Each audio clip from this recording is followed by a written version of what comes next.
Ya, Bu.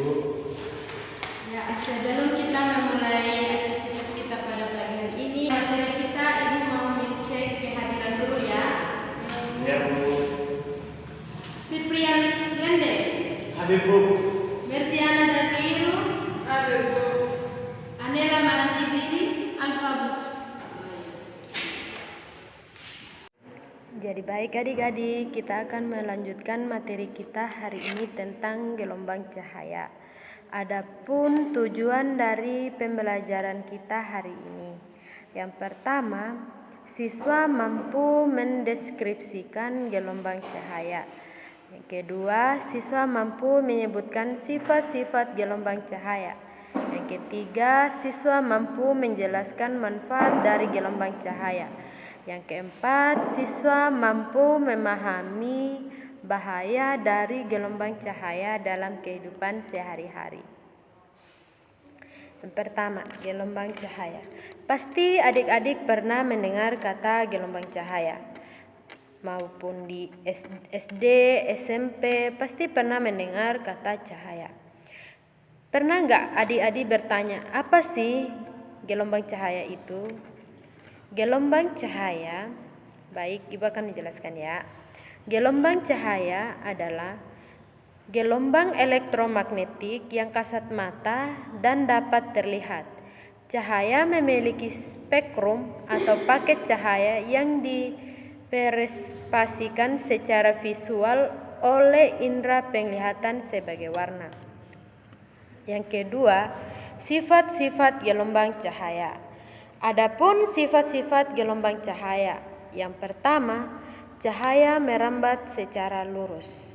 Pernah nggak adik-adik berpikir, mengapa sih cahaya bisa merambat secara lurus? Pasti adik-adik pernah membayangkan. Sebenarnya jika adik-adik mau melihat sifat-sifat cahaya tersebut, adik bisa berjalan di kegelapan lalu menghidupkan senter.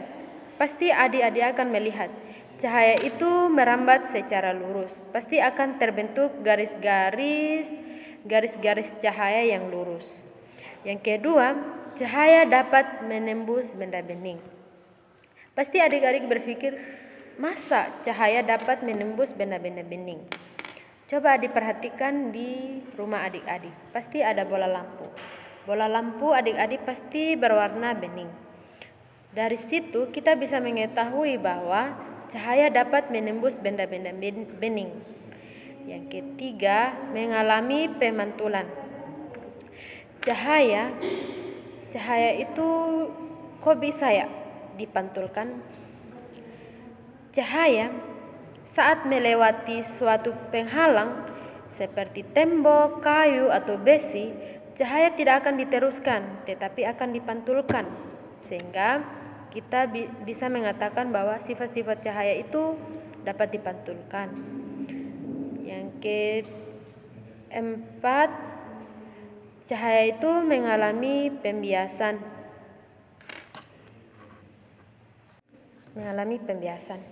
Coba adik-adik pernah nggak melihat pensil patah dalam gelas?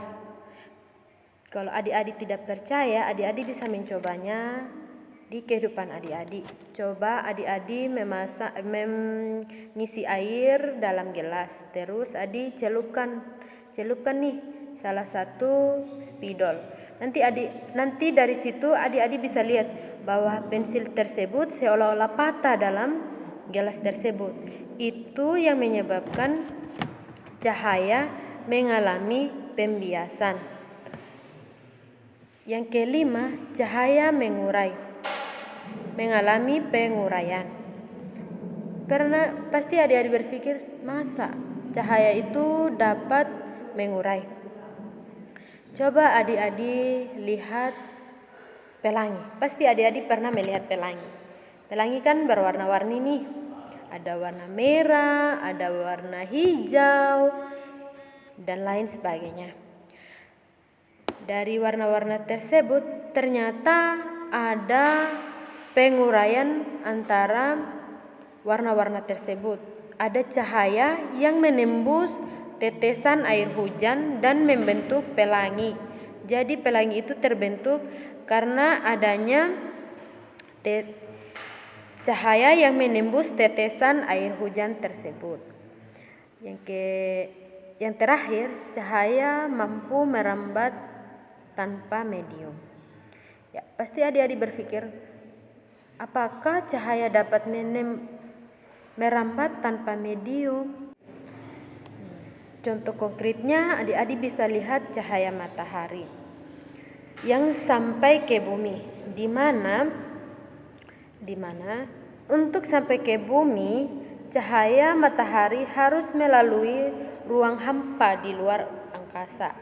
Jika cahaya tidak merambat di luar ruangan hampa, maka cahaya juga tidak akan pernah bisa sampai ke bumi. Adapun manfaat dari gelombang cahaya. Yang pertama, sinar X atau Röntgen untuk melihat organ dalam sebagai acuan untuk mendiagnosa pasien. Yang kedua, sinar X digunakan untuk melihat isi tas atau koper tanpa membuka tas penumpang. Dan sinar X juga digunakan dalam ilmu fisika untuk mempelajari pola-pola difraksi sebagai struktur atom. Yang ketiga, pemanfaatan gelombang mikro sebagai mekanisme dalam memanggang di oven. Yang keempat, penggunaan sinar inframerah pada roteng untuk memudahkan transmisi data tanpa kabel. Yang kelima, pemanfaatan gelombang radio untuk mentransmisikan sinyal dengan jarak jauh agar bisa digunakan oleh radio, televisi, sinyal komunikasi.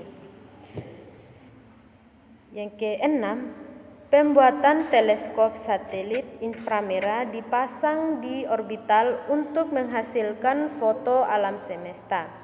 Yang keenam, menangkap energi cahaya dengan menggunakan solar cell yang merupakan komponen dari bahaya semikonduktor yang dapat menangkap energi panas. Itu adalah manfaat dari gelombang cahaya. Adapun bahaya dari gelombang cahaya. Yang pertama, menyebabkan pertumbuhan berbagai jenis tanaman menjadi lambat dan kerdil akibat radiasi gelombang pendek atau UVB. Akibat pemantulan cahaya yang besar dari matahari, itu bisa membuat tanaman menjadi tanaman lambat dan kerdil. Yang kedua, menimbulkan efek stres pada otak yang diakibatkan oleh zat kimia. Yang ketiga, menyebabkan kulit terasa sengat, merubah molekul DNA dan memicu kanker kulit. Yang keempat, menyebabkan sakit kepala, kelelahan, hilang memori, memicu kanker otak dikarenakan radiasi HP yang berlebihan.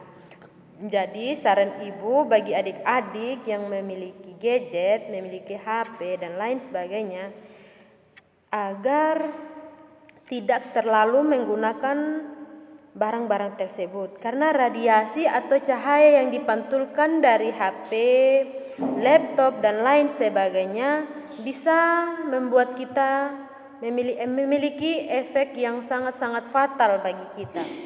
Memang penggunaan gadget dan laptop sebagainya memang memiliki manfaat, akan tetapi juga memiliki dampak yang sangat buruk bagi kesehatan kita. Yang kelima, pemaparan sinar UV dapat menyebabkan wajah menjadi berkerut dan berkeriput. Kalau kita terpapar dengan sinar matahari secara terus-menerus, muka kita bisa menjadi berkeriput, berkerut. Jadi jika kita terpapar sinar matahari akan lebih baik jika kita terpaparnya itu tidak berlebihan, seperlunya saja. Yang keenam, sinar gamma menyebabkan kemandulan. Yang terakhir, menyebabkan kerusakan pada sel atau jaringan hidup manusia akibat terpapar sinar X secara berlebihan. Memang kita tahu bahwa sinar X itu baik untuk mendiagnosa orang, melihat-lihat barang-barang tertentu, akan tetapi juga dia memiliki efek samping. Jadi jangan pernah bermain-main dengan sinar X. Ya, kita ketahui bahwa sinar X itu memiliki kelebihan, akan tetapi juga kita harus mempertimbangkan bahaya yang kita dapat dari sinar X tersebut. Ya, adik-adik, mungkin hari ini Ibu cuma mengajar sampai di sini dulu. Kita akan lanjut di minggu berikutnya. Sekian dan terima kasih.